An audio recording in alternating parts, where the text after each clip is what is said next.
பெண்களின் பெரிய வலி. ஒரு பெண் அவள் வாழ்வில் அனுபவிக்கும் மிக கொடுமையான வலி எது தெரியுமா? பிரசவ வலியா? இல்லை. தன் கணவனால் திட்டப்பட்டு மனம் சுக்கு நூறாகி உடைந்த பிறகு வேறு வழி இல்லாமல் அதே கணவர் வீட்டில் இருக்கும் அந்த ஒரு நொடியே அவள் மனம் அனுபவிக்கும் வலி. இப்போது இருக்கும் கஷ்டம் எப்போதும் இருக்காது. அதுவே உங்களை பயமாக்கும்.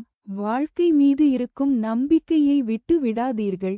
நேரமும் மாறும், வாழ்க்கையும் மாறும்.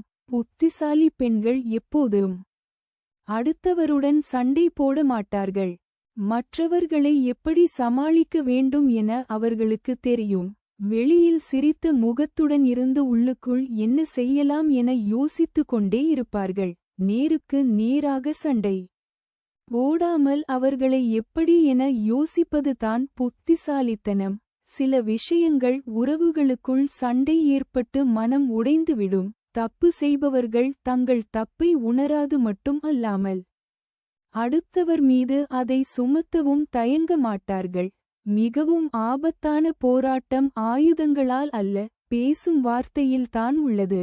எனவே சுற்றி உள்ளவர்களின் மனநிலையை புரிந்து கொண்டு அவர்கள் எண்ணவோட்டத்திற்கு ஏற்றாற்போல் பிரச்சனையை எதிர்கொண்டு வெற்றி பெற்று சந்தோஷமாக வாழ்வாங்கு வாழ வாழ்த்துக்கள்.